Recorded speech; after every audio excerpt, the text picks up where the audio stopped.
유도 오신 여러분을 정말로 환영하고 축복합니다. 설교 도입 후에 조금 안타까운 이야기를 드리면서 설교를 시작하고자 합니다.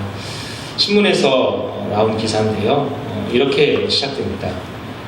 윤일병은 5분에 한 번씩 죄송합니다, 살려주십시오 라고 말했다. 그러나 이 병장은 계속해서 가혹행위를 했다. 이 병장은 하루에 한 번씩 잠자기 전에 가혹행위를 했다. 하루 정도 안 했던 것도 같은데 안 한 날이 기억나지 않는다. 밤새워 가혹행위를 한 뒤 다음날 수액 주사를 마치고 또 다시 구타했다. 여러분이 다 아는 윤일병의 사건에 얽힌 짤막한 기사였습니다.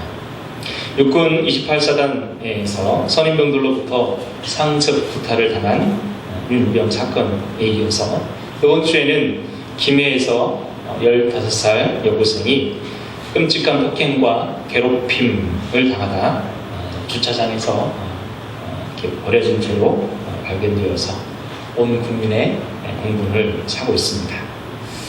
군대에 자식을 보낸 부모라면 혹시라도 내 자녀가 그런 일을 당하고 있지는 않을까 아마 해가 많이 타셨을 겁니다. 청소년들을 둔 부모 역시 정말 안심하고 학교를 보낼 수 없는 상황에 대한 자괴감들이 들었을 것입니다. 그런데 제가 이 김해 여고생 사건과 윤일병 사건을 보면서 공통점을 하나 발견했어요. 첫 번째는 피해자가 어느새 가해자가 되어버린다는 것이죠. 사실은 그 가해자들도 그 얼마 전에는 피해자들이었거든요. 그 피해자들이 그 폭력에 의해서 대물림되고 있는 것입니다. 두 번째는 공통점인데요. 이 폭력 사건, 이 사건들이 전부 은폐되고 축소되었다는 것입니다. 윤일병 사건은 지난 4월 달에 벌어졌거든요. 그런데 이제 8월 달에 와서야 이제 언론에 공개가 된 것이죠. 김해 여고생 사건도 이미 3월 달에 가출했고 5월 달에 사고가 났는데 8월 달에야 비로소 발견된 것입니다. 여러분, 이것은 또 다른 폭력이죠. 그 폭력을 은폐하고 방조하고 덮어서 자신의 신분 상승에 도움이 되지 않으니 무마시키려는 더 큰 폭력이 있었던 것입니다. 세 번째는 진상조사와 책임자 처벌이 있긴 하지만 우리들 마음 깊은 곳에 또 저런 일은 벌어질 것이라는 불안감이 있다는 것입니다. 제가 생각해봤어요. 여러분, 군내 이런 폭력과 구타 문제는요, 그렇게 책임자를 추궁하는 사람들이 군대에 다녀왔으면 아무 문제가 일어나지 않았다고 생각해요. 그들의 자녀가 군대 생활을 제대로만 했다면 군 안에서의 폭행 사건은 근절되지 않았을까 생각됩니다. 공무위원들과 행정수반자들 중에 한 경우는 군대를 안 갔다 왔거든요. 그게 잘 몰라요. 여러분, 이런 폭력 사건 이면에 성경적으로 보면 이 폭력 사건은요, 에덴을 쫓겨난 인생들이 또 다른 인생들에게 저지르는 최초의 죄악의 결과입니다.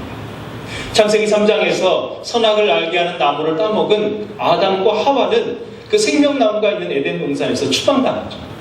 그러나 창세기 4장이 딱 들어가자마자 가인이 아벨을 들에서 쳐 죽이는 폭행 사건과 폭력이 일어났죠. 폭력과 살인은 하나님을 떠난 인생의 결과이며 하나님 나라가 아닌 세상 나라의 전형적인 모습입니다. 세상 나라가 번성할 때 나타나는 전형적인 현상이 폭력입니다. 근데 여러분, 이런 하나님의 나라가 아닌 세상 나라의 확장을 막아설 하나님 나라의 교두보인 교회가 점점 힘을 잃어가고 있다는 것이 현실입니다. 저희 교회가 속해 있는 이 대한예수교 장로회 통합측 교회의 작년 보고서에 의하면 지금 주일학교가 정상적으로 운행되고 있는 교회가 전체 통합측 교회의 절반도 안 된다. 그러니까 절반의 교회는 주일학교가 없다는 겁니다. 물론 농촌교회가 대부분 그럴 수 있겠다 하겠습니다. 여러분, 교회의 미래는 주일학교인데요, 주일학교가 절반이 사라졌다는 얘기는 교회의 미래가 절반이나 사라졌다는 것으로 비춰볼 수 있습니다. 여러분, 이런 상황은 마가복음이 기록될 당시에도 같습니다. 네로의 복압과 폭정에 의해 금방이라도 사라질 것 같은, 훅 불면 날아갈 것 같은 겨자씨와 같은 운명이 바로 교회였습니다. 그러나 그렇게 작아 보이는 겨자씨와 같은 교회가 로마 제국의 성도들이 위해서 로마가 바뀌고 하나님 나라가 임했죠. 그 복음은 로마를 거쳐 또 유럽을 거쳐 우리 대한민국 그리고 이 도내동까지 이르게 되었습니다. 그래서 오늘 말씀은 로마 제국하에 있던 성도에게나 또 저 자신에게나 우리 성도들에게 그럼에도 불구하고라는 소망을 주시기에 충분한 말씀입니다. 사랑하는 성도 여러분, 하나님의 나라는 그렇게 나약하고 초라한 나라가 아니라는 것입니다. 오늘 말씀 우리가 읽은 대로 겨자씨 비유입니다. 여러분, 겨자씨라는 것은요, 그냥 일상적으로 쓰는 말이에요. 정말 작은 물체를 뜻할 때 겨자씨 같다, 그렇게 말하는 거죠. 보통 우리가 남편들이 월급이 작다 그러면 집꼬리만 하다 그러잖아요. 그런 거와 같은, 겨자씨 같다, 정말 작다, 그런 표현입니다. 근데요, 이 조그만 아주 작은 알갱이 같은 이 씨앗이요, 땅에 떨어졌어. 조금만 맞으면 이게 얼마큼 자라냐면 보통 1.5m까지 자라요. 허리춤 이상 올라오는 거죠, 어깨까지. 그래서 조금 더 조건이 맞으면 무려 3m까지 자란대요. 엄청 자라는 거죠. 그래서 그 작은 씨앗이 자라서 여기 3m까지 자라니까 풀이지만 나무처럼 표현하고 있는 것입니다.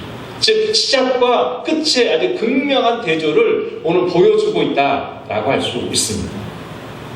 특별히 공중의 새들이 깃들이는 큰 가지, 이런 표현들은요, 구약의 에스겔의 31장의 백향목 비유에서 반영됩니다. 이 백향목 비유는 당시 아수르 제국을 지칭하고 아수르에 의해서 수많은 주변 국가들이 그의 통치를 받을 것을 의미하는 비유로 쓰였습니다. 그런데요, 바로 예수님의 하나님의 나라가 비록 시작은 겨자씨와 같지만 그렇게 제국처럼 번성해서 세상 나라들이 예수 그리스도의 하나님 나라 안에 들어올 것을 비유적으로 쓰고 있는 내용이 오늘 이야기라고 할 수 있습니다. 실제로 하나님 나라 운동은 로마에서 시작되지 않았어요. 로마의 속국인 예루살렘에서 시작됐고, 이스라엘에서 시작됐고, 이스라엘에서도 그 중심이 예루살렘인데 거기서가 아니라 저 변방인 갈릴리에서 시작됐거든요.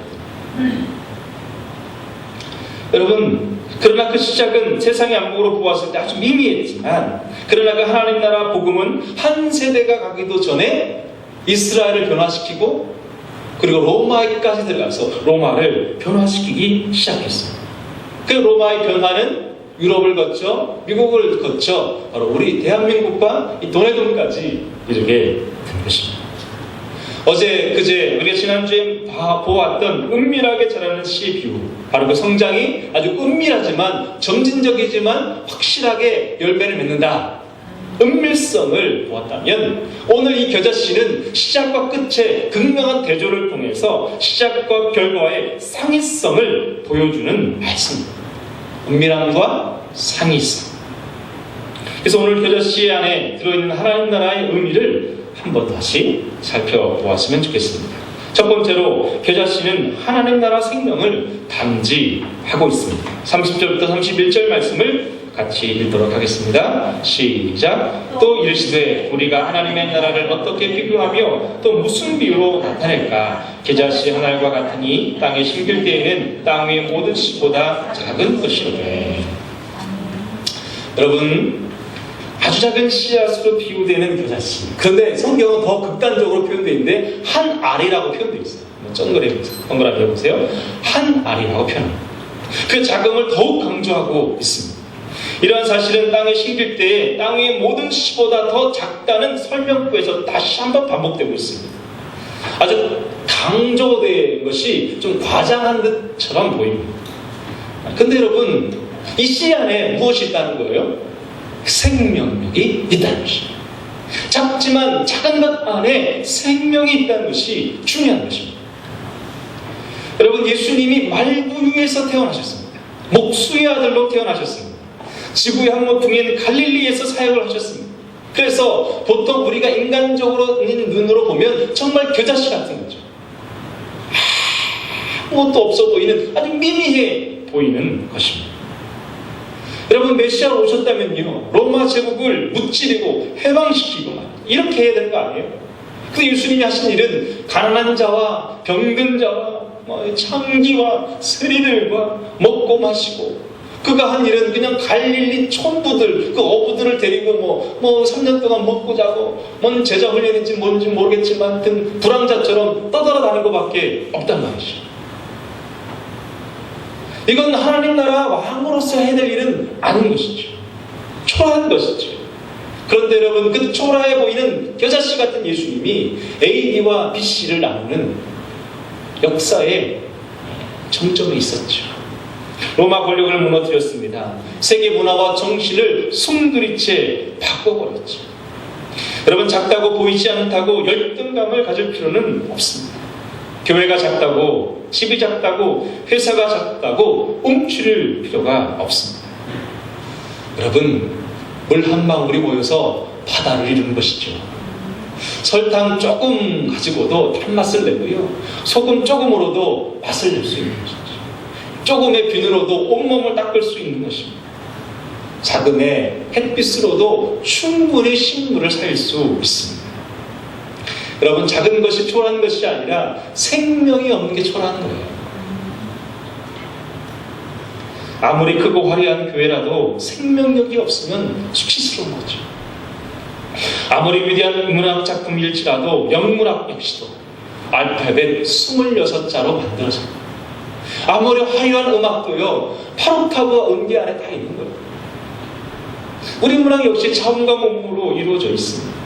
하나님의 나라는 크기로 결정하는 것이 아니라 생명이 있느냐 생명이 없느냐에 따라 결정되는 것입니다.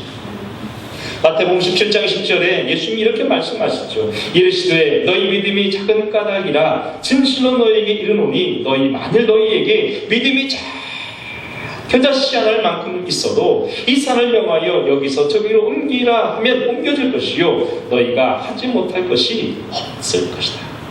겨자씨만한 믿음. 여러분, 겨자씨만한 믿음이 난공불락의 로마 제국을 그 산을 명하여 그 그늘 속으로 집어넣어 버렸어요. 이 겨자씨만한 믿음이 이상하게 생긴 공산주의를 인간의 사주의 폐기물 처리장으로 처리해버렸죠. 그래서 여러분, 겨자씨는 생명력이고 엄청난 영향력이고 세상을 변화시키는 힘이 있는 줄로 믿습니다. 아멘. 그러므로 하나님 나라를 보면 우리도 마찬가지죠. 육체적으로, 정신적으로, 영적으로 한계를 가지고 미미한 겨자씨와 같다 보일지라도 이미 우리 안에는 하나님의 나라가 있는 줄로 믿습니다. 아멘. 지난주 우리 애들 데리고 수련회 다녀왔어요. 꼴랑 3명. 저희 집에 2, 그리고 안수 집사님 집에 애 하나, 3명 데리고 다녀왔어요. 오션월드, 2시간씩 기다리는 그 줄 기다리는 거 포기하고 짧은 거 10분짜리, 30분짜리 몇 번 타더니 다리에 힘이 풀려가지고 그만 놀자고. 애들이 저줄 체력이에요. 그래서 밤에 일찍 숙소에 들어가서 씻고 또 맛있는 화로구이, 홍천 화로구이 사 먹이고 저녁에 예배드리고, 그리고 애들끼리 돈 주어서 나 내일 가서 볼링 치고 와라. 그래서 볼링 치면 한 게임 치고 게임만 진탕하더라고요. 다음날 이제 다산 유적지 와서 쭉 돌아보고 사진 찍고 이렇게 헤어졌습니다. 그러면서 야, 우리 내년 수련회는 3명이 아니라 좀 더 많이 갈 수 있겠지? 내년에는 지리산 둘레길 종주다. 알았다고. 그러면서 너희들이 겨자씨야, 열심히 해야 돼. 그러면서 작은 협박도 좀 했습니다. 도단교회 청소년부 겨자씨가 되어달라고 알람방귀를 좀 꼈습니다. 여러분, 3명은 작아 보이죠? 겨자씨죠, 겨자씨. 그런데 중요한 것은 우리 아이들 안에 하나님 나라가 있다는 거죠. 아멘. 여러분, 비록 작은 겨자씨지만 그들은 자라서 큰 나무가 될 수 있는 무한한 가능성이 있는 줄로 믿습니다. 아멘. 시인의 머릿속에는 아름다운 시집이 들어있고 건축가의 마음속에는 위대한 마음이, 이 위대한 건물이 이미 들어있는 것이죠. 마찬가지로 작지만 그 씨 안에는 하나님의 나라가 이미 들어있는 것이죠. 그래서 그 나무는 이미 그 씨앗 안에 나무가 있고 그 씨앗 안에 이미 깃들일 새들이 보이는 것이죠. 여러분, 비록 작은 겨자씨지만 우리 아이들 안에 하나님 나라가 있는 줄로 믿습니다. 아멘. 저들을 통해 새들이 깃들일 것이고 안식을 누리게 될 것을 봅니다. 그래서 이번 주에 설교를 준비하다가 우리 유치부 예배 겨자씨 유치부다 급선회했습니다. 마음을 주시면 바로 바꿔야죠. 사랑하는 성도 여러분, 작다고 상대방을 무시하지 마십시오. 작다고 스스로 움츠리지 마십시오. 작다고 사명을 멈추지 마십시오. 실로 작은 것 속에 이미 큰 미래가 함축되어 있는 줄로 믿습니다. 크고 작음의 마음을 빼앗기지 말고 생명이 있느냐 없느냐에 우리 인생을 들이시기를 주의 이름으로 축원합니다. 두 번째로 이 겨자씨는요, 나무가 되기 위해서 반드시 땅에 심겨져야 합니다. 31절 말씀을 읽어볼까요? 시작. 31절입니다. 시작. 겨자씨 하나가 같으니 땅에 심기되는 땅 위의 모든 씨보다 작은 것이오되.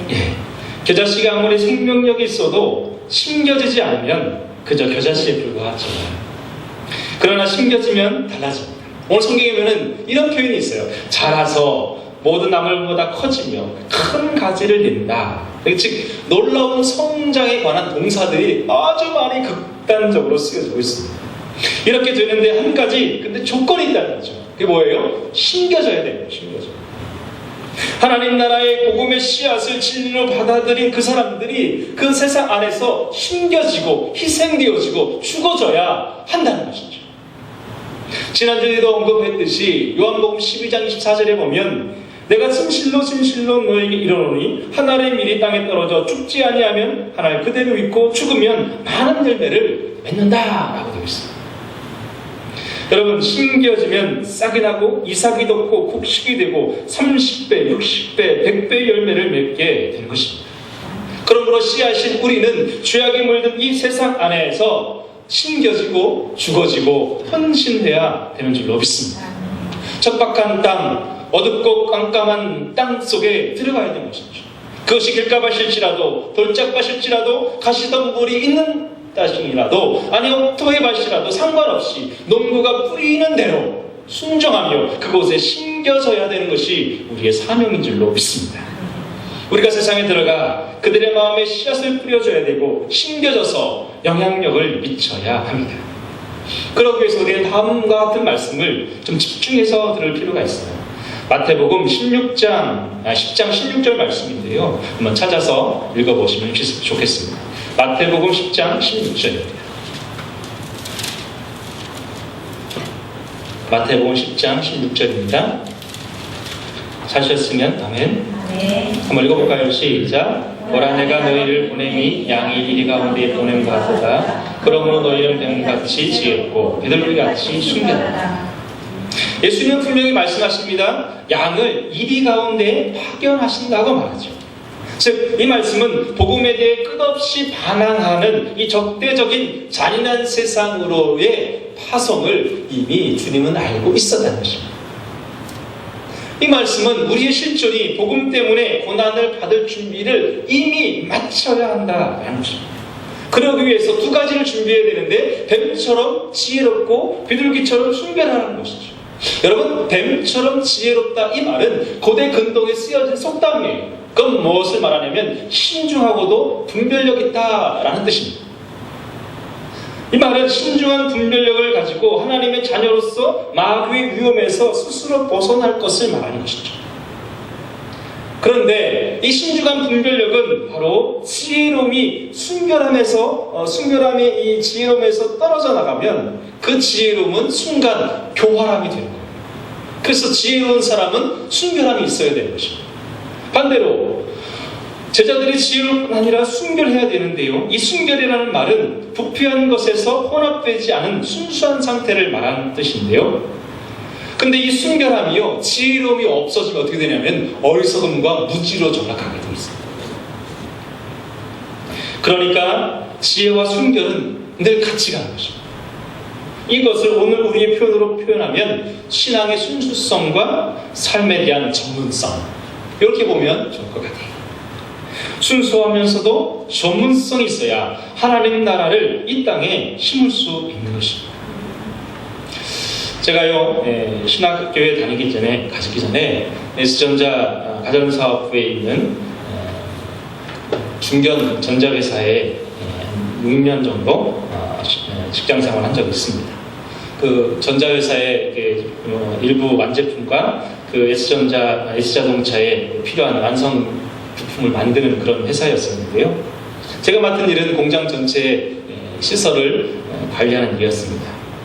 전공은 전기였지만 소방, 환경, 산업안전, 공조 이런 것들을 전체적으로 다 관리를 했습니다. 제가 입사할 때 그 공무과에 직원이 7분 계셨는데 교회를 다닌 사람이 한 사람도 없는 거예요. 어떻게 하면 그러면 한 사람도 없나요? 그러니까 이 설비라는 일이 현장이 일을 안 해야 유지보수를 하잖아요. 그러니까 잔업과 특구는 늘상 있고 특별히 주일 근무는 매주 있다시피 했어요. 그리고 끝나면 이 공과 일하시는 분들이 이 험하니까 회식이 늘 일상화가 되어 있어요. 주일 근무하는 것도 고통스럽지만 술을 못하는 저에게 이 늘상 있는 회식은 정말 고통스러운 일이었습니다. 그러나 우리도 순결함을 지키려고 무던히 애를 썼습니다. 그런데 그러다 보니 직장 동료들이 인정해주기 시작합니다. 어떻게 인정을 받았냐? 회식비의 많은 부분을 제가 냈어요. 죽겠더라고요. 하여튼 제가 먼저 돈을 냈어요. 그러니까 아무 소리 안 하더라고요. 술을 먹든 안 먹든 돈을 내니까 아무 소리 안 하더만요. 그리고 이렇게 그 외의 시간들이잖아요. 그 잔업시간, 특근시간 내가 다른 직원의 대체근무를 자진해서 많이 해줬어요. 그리고 저희 회사는 이렇게 사내 그 아이디어 공부를 참 많이 했습니다. 시설 개선. 그래가지고 사실은 저희 부서가 시설 개선 1등을 늘 했습니다. 제가 많이 제안을 했거든요. 아마 그래서 3년차가 되면서 동료들이 그것을 다 인정해주기 시작합니다. 그리고 예전에 군종 출신이었던 저희 과장이 지금 거의 불신자와 방불하는 인생을 살지만 양심이 있어서 3년차가 되니까 야, 오대리 네가 기도해라. 아침 조회가 끝나면 기도로 하루를 시작했어요. 지혜가 있어야 돼요. 어떻게 했냐면 직원 한 사람 한 사람씩 가정, 아내, 자녀들을 위해서 다 축복 기도를 해줬어요. 그러니까 좋거든요. 그 다음에 또 하라고. 또 하라고. 그래서 그 후에 2년을 꼬박 아침에 조회하고 제가 기도해주고 그렇게 하루를 시작한 적이 있습니다. 사랑하는 성도 여러분, 세상은 우리가 피해야 될 것이 아니라 사명을 이루어야 될 줄로 믿습니다. 그래서 전문가가 되셔야 되고 순결함을 지켜가셔야 합니다. 그래야 끝까지 영향력을 미칠 수가 있는 것입니다. 여러분, 교회 안에서의 신앙생활을 전부라고 여기시면 안 됩니다. 저는 교회는 주차장이 되어서는 안 된다고 생각합니다. 교회는 주유소가 되어야죠. 은혜 받고 세상을 나가야죠. 그냥 교회에서만 죽치고 앉아있으면 안 되는 것입니다. 제가 제일 싫어하는 말, 모이자, 헌금하자, 집 짓자 이런 말 좀 그만했으면 좋겠어요. 교회는 교회를 위해 존재하는 것이 아니라 세상을 위해서 존재하는 것이죠. 교회는 교회를 위해서 존재하는 것이 아니라 가정을 위해서 존재하는 것이죠. 교회는 교회를 위해서 존재하는 것이 아니라 한 영혼을 위해서 존재하는 것이죠. 그래서 교회는 예수님이 주인 되는 곳입니다. 씨앗이 자라 큰 나무가 되기 위한 방법은 단순해요. 힘겨지는 것입니다. 썩어지는 것입니다. 죽어지는 것입니다. 한 사람의 믿음이 자라서 힘겨지면 거목이 되어지고 그를 통해서 얼마나 많은 사람이 예수를 믿겠습니까? 사랑하는 성도 여러분, 어떤 일이 있어도 자존심을 죽이시고 희생하시고 의심을 죽이시며 계속해서 여러분이 있는 그곳에서 하나님 나라가 되시기를 주의 이름으로 축원합니다. 세 번째로 계절시가 남는 것 되면요, 작은 새들이 와서 깃들게 됩니다. 32절 말씀을 읽어볼까요? 시작. 심긴 후에는 자라서 모든 풀보다 커지며 큰 가지를 내나니 공중의 새들이 그 그늘에 깃들일 만큼 되리라. 여러분, 이 구절에서요 가장 작은 것과 강조한 31절과 대조를 이루고 있는데요, 구체적인 표현을 보면 모든 나물보다 커지며 새들이 깃들일 만큼 된다라는 비교 문구가 있습니다. 여기 보면 모든 풀이라고 되어 있잖아요. 풀. 근데 이게 공동번역에 보면 푸성비라고 되어 있어요. 푸성비. 그러니까 채소 말하는 얘기죠. 그런데 본질은 나물인데요, 이 본질을 뛰어넘는 변화로서의 나무라고 표현하는 것은 그것이 비록 나물이지만 키가 한 3m까지 자라고 굵기가 얼어 팔뚝만해지니까 나무처럼 보이는 것이죠. 특별히 깃들인다, 이 카타스케논이라는 이 말은요, 잠시 새가 와서 비를 피하는 정도가 아니라 아예 둥지를 틀었다, 보금자리를 만들었다, 그런 뜻이에요. 예수님을 구주로 모시고 예수님과 함께 나아갈 때 비로소 우리 인생 안에 참 안식과 평안이 있잖아요. 폭력이 지배하는 세상 나라 안에서 평강의 왕이 다스리시는 하나님 나라가 이루어질 때 비로소 안식과 평화가 완성되는 줄로 믿습니다. 그 하나님 나라 통로는 바로 교회가 되는 것이죠. 그 예수님은 마태복음 11장 28절에서 수고하고 무거운 짐진 자들아 다 내게로 오라, 내가 너를 쉬게 하리라 약속하셨죠. 사랑하는 성도 여러분, 금방 뚜렷하게 하나님 나라가 나타나지 않는다고 낙심할 필요가 없습니다. 그 하나님 나라는 조금씩 자라고 있습니다. 우리 아이들이 자라는 것을 보면 맨날 그 자리에 있는 것 같아요. 그런데 갑자기 보면 뽀로로 푹쩍 퍼져 있는 것을 보게 됩니다. 여러분, 신앙도 마찬가지인 것 같아요. 막 자라는 게 막 보이는 게 아니라 어느 순간 이렇게 말씀을 듣다 보면 나도 모르게 아멘 하잖아요. 예수 믿는 사람, 예수 처음 믿는 사람이 자기도 모르게 아멘 할 때가 있어요. 신앙의 신비도 자기도 모르게 아멘이 나와. 예수를 믿었는데 당장 평강이 없다고 낙심할 필요가 없어요. 내 남편, 내 자녀, 내 아들이 변하지 않는다고 실망할 필요가 없어요. 시간이 지나면 싹이 나고 가지가 자라고 잎이 무성해지고 꽃이 피고 새들이 깃들이게 되는 줄로 믿습니다. 점점 자라가게 되어 있어요. 여러분, 중국의 약 13억 인구 중에 1억 정도가 예수 믿는 사람이라고 해요. 근데 개신교 선교의 시초는 로버트 모리스입니다.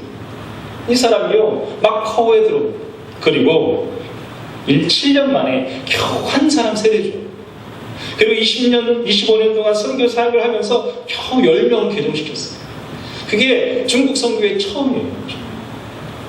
근데 그거 시간이 지나서 1억 이상의 하나님 나라가 되었죠. 역사가 토인비는 역사의 발전은 역사 발전의 중추적인 세력은 창조적 소수에서 이루어졌다라고 말하잖아요. 겨자씨와 같은 사람, 이 창조적 겨자씨들이 생명을 가지고 세상에 심겨지고 그리고 새들이 깃들이를 나무로 자라는 것입니다. 사랑하는 성도 여러분, 이것이 하나님 나라인 것입니다. 우리가 자라고 성장해서는 나를 위해서 성장하는 것이 아니라 누군가의 안식처와 평안을 주기 위해서 자라가는 그 자라감이 있기를 주의 이름으로 축원합니다. 네 번째로 겨자씨는요, 그 힘이 말씀에서 나오죠. 33절, 34절 말씀입니다. 한번 같이 읽어보겠습니다. 시작. 예수께서 이러한 많은 비유로 그들을 알아들을 수 있는 대로 말씀을 가르치시되 비유가 아니면 말씀하지 아니하시고 다만 혼자 계실 때에 그 제자들에게 모든 것을 해석하시더라. 여러분, 마가복음 4장 시작할 때 이 씨앗은 말씀이라고 했잖아요. 결국 씨앗을 살아내는 삶은 말씀을 살아내는 삶이거든요. 그래서 예수님은 하나님 나라 비유를 말씀을 다 하시는 외에도 여전히 가르치고 계십니다. 그것이 바로 오늘 말씀대로 가르치셨다, 이 표현이 있습니다. 뿐만 아니라 제자들에게는 12명을 따로 택해서 그 말씀을 또 해석해 주십니다. 집중력을 또 해주십니다. 일종의 소그룹을 하신 거예요. 12명을 소그룹으로 묶어서 또 해석해 주시고 적용해 주신 거죠. 왜 그럴까요? 하나님 말씀에는 씨앗과 같은 놀라운 추수를 이끌어내는 잠재력이 있긴 하지만 그것을 알아내기까지는 쉽지가 않은 거예요. 그래서 개인적으로든 속으로 부르든 모아놓고 다시 해석해주고 또 적용해줘야 되는 것입니다. 여러분 오늘도 설교를 하고 여러분 개인적으로 성경을 읽기를 하지만 그 모든 것을 다 그 말씀을 다 이해할 수는 없어요. 그래서 여러분 교회 안에서는 이렇게 속으로 부르든 1대1이든 말씀을 해석해주고 그것을 개인적으로 적용해 줄 수 있는 그것을 가르쳐줘야 되는 것입니다. 그것이 바로 소그룹이고 1대1 양육인 것입니다. 이제 방학이 지나면 셋째 주간부터 1대1 자라감 양육 과정을 하려고 합니다. 제가 능력이 있어서 하는 것이 아니라 10년 이상 성경을 연구하고 알게 된 하나님 나라를 함께 나누기를 원해요. 그리고 하나님 나라의 관점으로 스스로 성경을 읽어가는 것을 함께 배워갔으면 좋겠습니다. 아멘. 여러분 말씀을 정리합니다. 이재철 목사님께서 하신 유명한 이야기가 하나 있습니다. 신학생 멘토링 컨퍼런스에서요. 개척을 한 지 얼마 되지 않은 목사님이 이렇게 질문했다고 해요. 목사님, 우리가 언제까지 이렇게까지 살아야 합니까? 개척이 너무 힘들다는 거죠. 목사님 말씀을 들으면 참 좋은데 너무 높다는 거예요. 십자가가 너무 높은 산에 있다는 거예요. 도저히 오를 수 없다. 절망감이 든다는 거예요. 이재철 목사님이 그 질문에 대해서 이렇게 답변하십니다. 나는 허랑방탕한 알코올 중독자, 도박 중독자였습니다. 마리화나에도 손을 대었습니다. 윤리적으로나 도덕적으로나 도저히 목사가 될 수 없는 무자격자였습니다. 그러나 주님께서 당신의 보혈로 저를 구원해 줬을 뿐 아니라 저를 당신의 종으로 세워주셨습니다. 주님께서 많이 탕감받은 자는 많이 사랑하시고 적게 탕감받은 자는 적게 사랑한다 말씀하시지 않았습니까?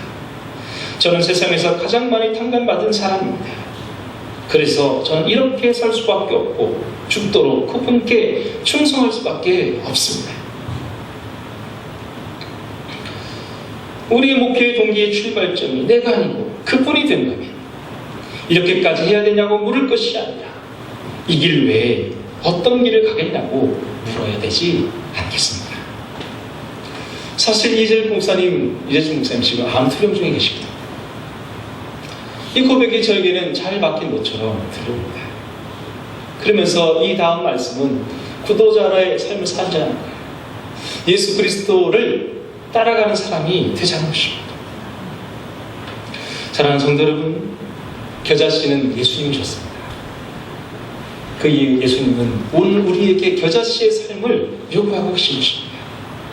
그분은 겨자씨로 한 알의 밀이 되어 죽어 부활하시고 큰 가지를 내어 공중의 새들이 깃드는 우리 안식처가 되어주셨습니다.